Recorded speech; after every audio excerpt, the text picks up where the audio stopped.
Welcome to my channel Hema హంగామా. నేను మీ Hema. And ఈ రోజు హేమ హంగామాలో ఫిల్మ్ అప్డేట్ ఏంటంటే దేవరా అర్ధరాత్రి స్ట్రాటజీ అదిరిపోయింది. ఇంతకీ దేవరా అంటున్నావు, అర్ధరాత్రి అంటున్నావు, స్ట్రాటజీ అంటున్నావు ఏంటి హేమ అని అనుకుంటే మాత్రం అక్కడే ఉంది మజా. ఎందుకంటే ఈ మధ్య కాలంలో రిలీజ్ ట్రెండ్ చూసేసాము, అలాగే మార్నింగ్ షోస్ ట్రెండ్ చూసేసాము.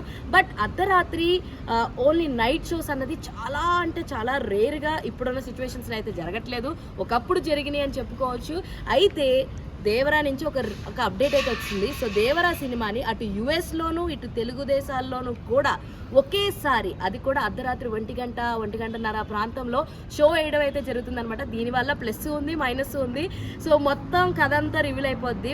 ఇక్కడ ఏంటి అంటే యుఎస్లో ముందు వేయడం వల్ల ఏం జరుగుతుందంటే సగం కథ విని సగం కల్పితం చేసి సోషల్ మీడియాలో వాటిలో అంతా కూడా నెగిటివ్ టాక్ని తీసుకొచ్చేస్తున్నారన్న ఒకే ఒక్క ఉద్దేశంతో దానికి చెక్ పెట్టడానికి అర్ధరాత్రి షో స్ట్రాటజీని అయితే స్టార్ట్ చేశారు. ఇది గనక సక్సెస్ అయ్యిందా, కాస్త పాజిటివ్ టాక్ వస్తే మాత్రం నెక్స్ట్ డే టికెట్స్ అయితే దొరకవు. ఆబ్వియస్లీ టికెట్స్ అయితే అసలు దొరకవు.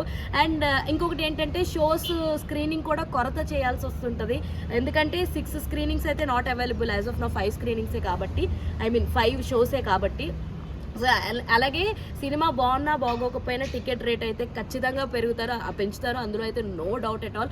ఒకవేళ ఇది నిజంగా ఈ ఫార్ములా కనుక సక్సెస్ అయితే నెక్స్ట్ ఇదే ఫార్ములాని పుష్ప 2, గేమ్ చేంజర్, విశ్వాంబర ఇలా చాలా సినిమాలు ఏవైతే ఉన్నాయో, పెద్ద అగ్ర హీరో సినిమాలు ఏవైతే ఉన్నాయో అవన్నీ కూడా ఇదే ట్రెండ్ అయితే కొనసాగించేస్తే, ప్రస్తుతానికి దేవరా ఈ కొత్త ట్రెండ్ అయితే అందరూ కూడా చాలా అరే బాగుంది కదా, అరే మంచి స్ట్రాటజీ కదా అని అయితే అనుకుంటున్నారు.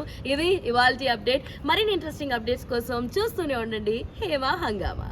అరే చెప్పురా.